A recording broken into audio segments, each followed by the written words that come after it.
The last thing my dad said to me before I blocked him was, "Don't make me choose between my daughters." He'd already chosen. I just finally stopped pretending he hadn't. Throwaway because my sister lurks Reddit like it's a hobby, and I'm not ready for this to get screenshotted and dropped into the family group chat with a passive aggressive heart emoji. I'm Marina, 32. My sister is Claudia, 35. My parents are Rafa, 63, and Sonia, 60. We're Spanish, and the kind of family that looks close on Instagram. Birthday cakes with too many candles, Christmas table photos, my mom tagging us with Miss Amores, and my dad in the background making the same face like he's being held hostage. For most of my life, I believed we were normal close. Not perfect, but stitched together the way families are. We had Sunday lunch at my parents' flat in a smaller town outside Valencia, paella if my dad was feeling proud, baked pasta if he wasn't. My mom would warm the plates in the oven like it was a sacred ritual. My dad had this tiny pocket knife with a chipped wooden handle he used to peel oranges into one long spiral, and he'd always hand me the first slice like it was a private joke between us. Claudia would arrive late, perfume first, and say, "I'm starving," like she hadn't eaten all day, even though she always had. We had traditions, Reyes with chocolate roscon crumbs everywhere, my mom hiding the figurine and screaming like it was life or death, summer evenings on the balcony with cheap fan noise and sticky chairs. When I moved to Valencia for work at 26, my mom cried in the kitchen, but still made me a Tupperware tower like she was sending me to war. And I genuinely thought, we're fine, messy, loud, guilt-based love. But fine, the thing is, there are families where love is a feeling, and families where love is a debt. I didn't understand which one mine was until the day my dad slid a folder across the table during Sunday lunch and said, like it was nothing, "We need your DNI scan again." That's the moment it began. Not when someone yelled, not when a door slammed, just a folder on a table with tomato-stained napkins and my mom saying, too brightly, "It's just paperwork, Carino." And my sister, without looking up from her phone, added, "Don't be dramatic. Claudia has always been the sun. Not because she's kinder, but because everyone orbits her anyway. She's the one who stayed near home, got married first, briefly, had a bigger wedding, then a dramatic divorce that my parents treated like a national tragedy. I'm the one who moved away, the one who doesn't come every weekend, the one who thinks too much. My parents have always framed it like roles, not favoritism. Claudia is sensitive, so you don't push her. I'm strong, so I can handle it. Claudia needs support. I'm independent. It sounds like compliments until you realize it's just the same sentence repeated in different clothing. Claudia gets care. Marina gets expectations. Still, we had real warmth. My dad calling me Marinita when he wanted to make me laugh. My mom sending voice notes about nothing. What the neighbor said. How the dog 2 streets over barked all night. Claudia and I texting memes sometimes, especially when she was bored at work. I'd show up for birthdays, and we'd fall into old rhythms. Me chopping salad, my mom tasting everything, my dad pretending not to be sentimental, Claudia taking photos of the table like it was a magazine shoot. That's why this hurts. It didn't start from a place of hatred. I think it started from a place that felt like love and slowly rotted into something else without anyone admitting it. That Sunday, the paella was a little too salty. My mom had put out those tiny glass bowls of olives and the good bread. It was normal until it wasn't. My dad wiped his hands, reached under the table, and pulled out the folder. I remember the sound of the plastic sleeve against the wood. I remember my mom's smile that didn't reach her eyes. Rafa said, "Okay, we've decided something. It's best this way." Claudia leaned back like she already knew the script. He opened the folder and tapped a page with his blunt finger. "We're transferring the flat into Claudia's name." I blinked. "What?" "It's not like that," my mom said instantly. "It's just for convenience. Things are complicated now with taxes," and my dad cut in. "If something happens to us, it's smoother." Less problems. Claudia's here. She handles things. I laughed once because I honestly thought it was a joke. So, what am I? A distant cousin? Claudia finally looked up. Marina, don't start. And my dad said the sentence that still makes my chest go tight. You're good at leaving. Let Claudia take care of what stays. It wasn't even said cruelly. That's what makes it worse. It was said like a fact, like he was complimenting my ability to disappear. I stared at my mom. So, you're just giving her the flat? My mom did that thing she does when she's nervous.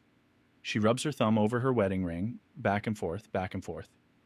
It's not giving, we're family. It will still be yours too, in the end. In the end, I repeated. When you're dead. My dad sighed like I was exhausting him. Don't talk like that.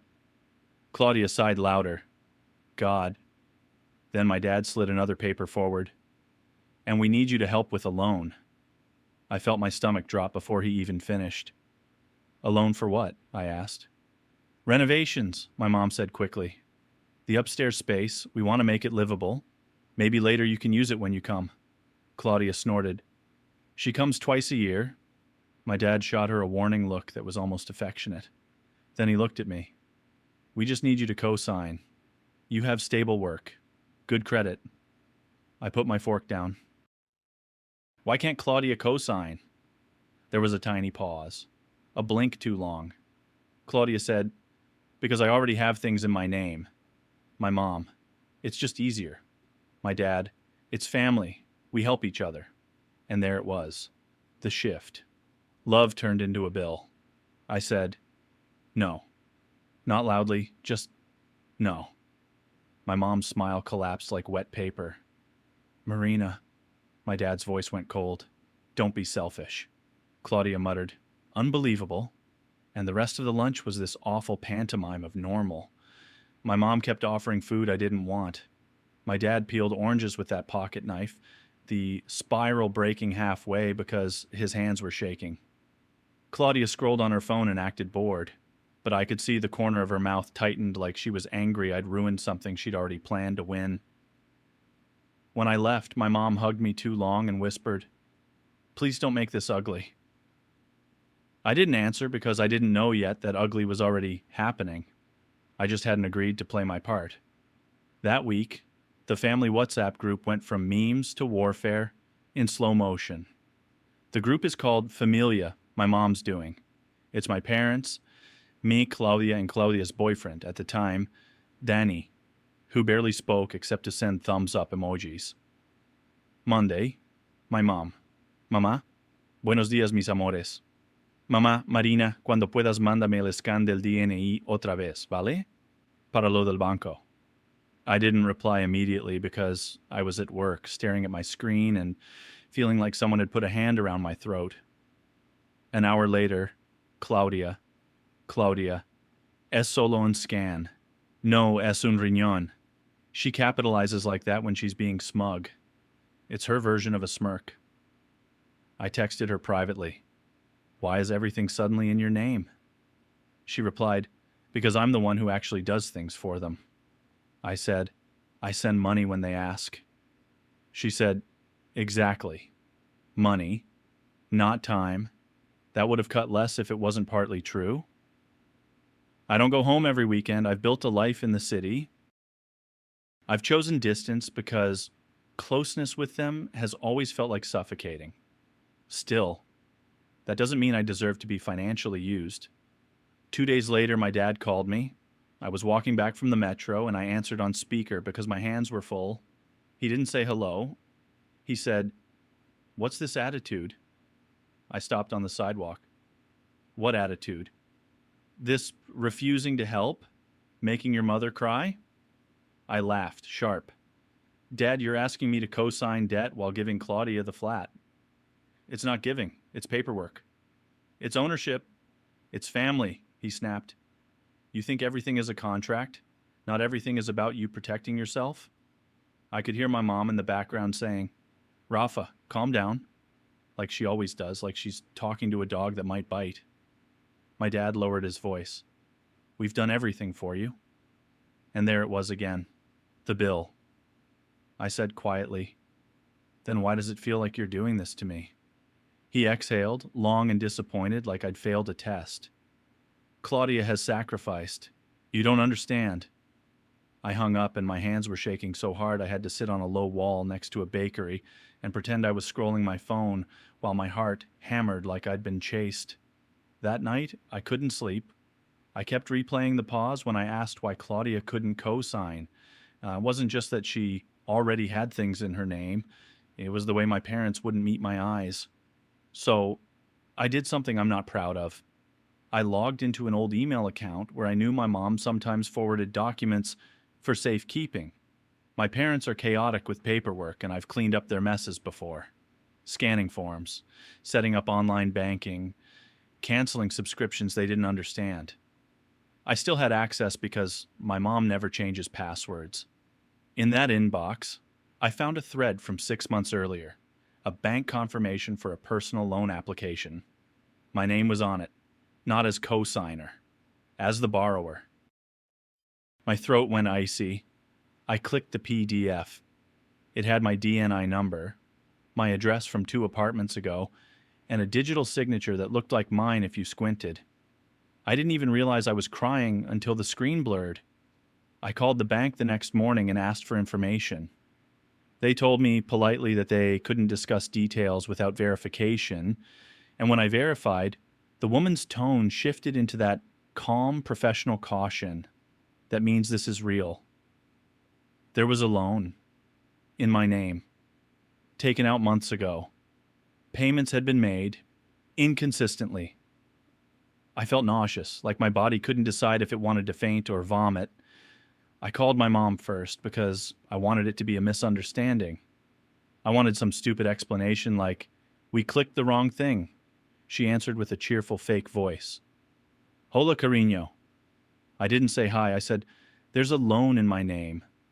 Silence. Then, very small. "Who told you?" "Who told me?" My voice cracked. "Mama, is it real?" I heard her breathe in, shaky. "We were going to tell you." "When?" I said. "At my funeral?" "Don't be like that." I started crying harder, angry tears. "How could you do that?" "It was temporary," she whispered. "We needed help. Your father's work slowed. And Claudia said you wouldn't mind because you always say family should—" "Don't," I snapped. "Don't put words in my mouth."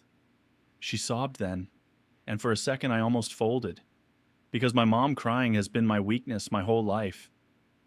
Then she said the line that changed my sympathy into something colder. "We didn't want Claudia to have more debt." My stomach dropped all over again. "So, you put it on me." "It was just until we could—" "Did Claudia forge it?" My mom didn't answer, which was an answer. I hung up and immediately got a WhatsApp voice note from my dad, 142 long. He sounded furious but controlled, like he was trying not to explode. "Dad," voice note, "you snoop in our email like some detective, and then you act offended. You think you're the only one stressed? We are drowning here, Marina. Claudia's helping. You could help too, but you choose pride." I listened twice. The second time I noticed he never said, "It wasn't Claudia." He never said, "We didn't do that. He just blamed me for finding out." That's when the family split started. Claudia messaged me privately. "Wow, you went through Mom's email." "Psycho." I replied, "There's a loan in my name. Explain." She sent a single laughing emoji, then, "It was for them, not for me." I wrote, "You signed my name." She responded, "Don't act like you've never benefited from them." That one sentence lit up every old wound, because yes, I have benefited. My parents helped me with rent when I first moved, and they bought me a used car. I've leaned on them and then acted above them. I'm not innocent, but I also never took out debt in someone else's name. A week later, the group chat became a stage. "Mamá, por favor no peleéis. Esto se arregla hablando. Claudia. Marina. Solo quiere ser víctima. Papá. Si no quieres ayudar, no molestes. Dani." I typed and deleted about 10 messages. My hands were sweating. My chest felt tight, like someone was sitting on me. Finally, I wrote, me. There is a loan in my name that I did not approve. I'm talking to the bank. My mom immediately replied with 3 crying emojis and, Mama, no hagas eso. Por favor. Nos arruinas. Nos arruinas. You ruin us. That was the moment I realized something. They weren't scared of what they'd done. They were scared of consequences. Then came the secondary reveal, because of course it got worse. A cousin messaged me out of nowhere. Hey, are you okay? Heard you're threatening your parents. I stared at my phone. My cousin and I barely talk. I wrote? Who said that? She replied, Claudia. She said you're trying to take their house. I felt my face go hot. My sister was telling the family I was attacking them when she was literally taking the flat in her name. That night I got a call from Danny. We'd never talked one-on-one. His voice was awkward, low. Look, he said, Claudia's upset.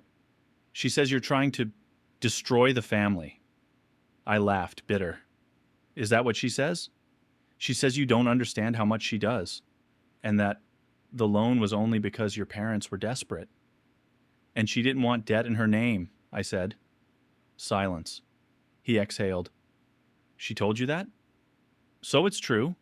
He didn't say it wasn't. He just said, quietly, I didn't know it was in your name. My hands went numb. Danny, did Claudia take money from them? He hesitated too long. Then he said, they have an Airbnb listing. The upstairs place. It's not finished, but people still rent it sometimes. Claudia manages it. I felt like I was floating. And who gets the money? He didn't answer directly. I just know she uses it for expenses. I hung up and sat on my kitchen floor, back against the cabinet, staring at nothing. My whole body felt cold and buzzy. It wasn't just one loan. It was a pattern, a system. Claudia was helping in the way parasites help keep you alive, just enough to keep feeding. I didn't eat properly for days. I'd make coffee and then forget to drink it. I'd open my laptop and stare at spreadsheets at work like the numbers were in another language. At night, I'd fall asleep for an hour, wake up with my heart racing, check my phone like I was waiting for an emergency. My body was stuck in that fight or flight hum. My jaw hurt from clenching. My hands would tremble when I tried to type. Once, in the supermarket, I had to abandon my basket because I suddenly couldn't breathe in the aisle with the cereal. And under the panic was something uglier. Shame. Because part of me kept thinking, maybe I deserve this. Because I left. Because I'm not there. Because I've been independent and a little smug about it. Because Claudia stayed and paid with her life, and now she's collecting. Then another part of me would flare up and scream, no, this is theft. And then the guilt would return and say, but they're your parents. They're older. They're scared. And then anger. They were scared enough to choose you as the safer victim. I would replay my mom's voice. We didn't want Claudia to have more debt. Like my worth was defined by what I could absorb without breaking. I told myself I was being rational. I was handling it. But the truth is, I was also fantasizing about revenge in a way that scared me. Not violence. Not movie revenge. Just exposure. Consequences. The satisfaction of making them feel the panic they'd gifted me. I'd stare at the group chat and imagine sending screenshots to every aunt and uncle. I'd imagine my sister's carefully curated image cracking. I'd imagine my dad's righteous anger turning into embarrassment. Then I'd feel sick because I still love them in that stupid child part of my brain that will always love them. I started therapy because I couldn't function. My therapist asked me gently, what role were you assigned in your family? I laughed, but it came out like a sob. The one who can take it. She said, and what happens when you can't? I didn't have an answer. I'd never tried. My mom's 60th birthday was coming up. Big family lunch. Aunts, uncles, cousins. The kind of event where everyone performs happiness like it's compulsory. My mom texted me, Vendrás, ¿verdad? No hagas esto más grande. Claudia texted me separately. If you show up, behave. Don't ruin Mom's day. I should have stayed home. I should have protected my peace. But something in me wanted the stage. I hate admitting that. I wanted witnesses. I wanted the story to stop being Claudia's story. So I went. The restaurant was one of those loud places with too many chairs, fluorescent lighting, and waiters who call everyone Carino. My mom wore a new blouse, trying too hard to look joyful. My dad had that stiff posture he gets when he thinks he's being judged. Claudia arrived late, of course, hair perfect, smile perfect, carrying a gift bag like she was the star. She hugged me like we were fine. Her perfume hit my throat like a chemical. In my ear, she whispered, "Don't." Lunch began. People laughed. Someone talked about a cousin's new job. My mom opened gifts and did the fake surprised face. Then my aunt, my dad's sister, leaned toward me and said, in a conspiratorial whisper, "So, what's this drama? Your poor parents." My chest tightened. My hands went cold. I looked across the table at my parents. My mom wouldn't meet my eyes. My dad stared at his plate. Claudia watched me like a cat watching a mouse. That's when I made my decision. I didn't stand up and give a speech. I didn't throw a drink. I didn't scream. I did something quieter and crueler. I opened WhatsApp. I went to Familia, and I sent the bank PDF screenshot, the loan in my name. Then I sent the email confirmation date. Then I sent my mom's message from weeks earlier where she'd written, "No lo pongas en nombre de Claudia." Don't put it in Claudia's name. The phone buzzes started almost immediately. Around the table, people looked down at their screens one by one like dominoes. My aunt's face changed. My cousin's mouth opened slightly. Danny's eyes widened and flicked to Claudia. My mom's phone slipped from her hand and hit her plate with a clink. My dad said, "Lo, Marina." Claudia's smile froze. Her cheeks went blotchy. "Are you insane?" she hissed. I looked at my mom. Really looked. Her eyes were glassy, full of fear and humiliation, and I felt a sharp stab of guilt. Then I thought about my credit, my name, the way they'd called me selfish for saying no. And I kept going. I sent one more thing, a screenshot of the Airbnb payout page Danny had forwarded me after I pressured him. Yes, I did that. It showed money coming in to Claudia's account. I typed one sentence. Me. I'm reporting the fraud to the bank on Monday. I wanted you to hear it from me, not from Claudia's version. My mom made a sound like she'd been punched. My dad stood up so fast his chair scraped. "What are you doing?" he snapped, voice loud enough that nearby tables turned. Claudia started crying. Not soft crying, angry crying. "You're ruining everything." My dad pointed at me like I was a stranger. "Apologize. Now!" I didn't. My hands were shaking so hard I could barely hold my phone, but my voice came out steady, which shocked me. "I'm not apologizing for not letting you steal my name." My mom whispered, "Marina, please." Claudia slammed her napkin down. "You always do this. You always think you're better." I surprised myself by saying, "No, I think I'm safer to sacrifice. You've all taught me that." That's when my dad said it, the thing that broke whatever was left. He looked at me with pure disgust and said, "You're not my daughter when you act like this." The room went quiet in that way that isn't fully quiet. Forks still moving, but everyone listening. I felt something inside me go cold and flat like a door shutting. I nodded once. "Okay." Then I grabbed my coat and left. I walked out into the sunlight, past people smoking outside, past a kid dragging a balloon. My legs were weak. I sat on a bench and threw up into a plastic bag from my purse. Like my body was finally releasing something it had been holding for years. On Monday, I did what I said. I filed a report with the bank. I didn't do it because it was right. I did it because I wanted it to hurt. That's the truth. That's the revenge. And it worked. The bank froze the account connected to the loan while they investigated. My parents panicked. Claudia called me 17 times in one afternoon. My mom left sobbing voicemails. My dad texted me, "If you do this, you kill your mother." I blocked them all. The cost hit me later, in the quiet. Not the dramatic cost. The boring, aching one. No more Sunday lunches. No more random voice notes. No more Maranita. Just silence. It's been 5 weeks. My daily life is calmer in a way that feels wrong, like a room after a storm where you can still smell wet earth. I go to work. I eat real meals again. I sleep more than 2 hours at a time. But grief is sneaky. It shows up in stupid places.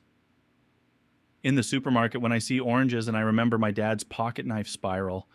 When I hear someone's mom send a voice note and I realize mine isn't in my phone anymore. When I scroll and see my aunt post a family photo without me and caption it, "La familia es lo primero," like a knife with glitter on it. Therapy has made me admit things I don't like admitting. I did want revenge. I did enjoy the moment people looked at Claudia differently. I did choose the birthday lunch because I wanted witnesses. I also admit this. I don't know if I would have gone that far if I didn't, still, deep down, want them to finally see me. To finally take me seriously. To finally feel afraid of losing me the way they're afraid of losing Claudia. I keep replaying my dad's line, "You're not my daughter when you act like this." And some nights I think, maybe he's right. Maybe I became someone unrecognizable. Then I think about the loan again. My name on paper like it was theirs to use. My mom's casual, "We didn't want Claudia to have more debt." My dad's anger that I found out. And I remember, they didn't lose me because I exposed them. They lost me because they were willing to risk me without asking. The bank investigation is still ongoing. I don't know how it will end.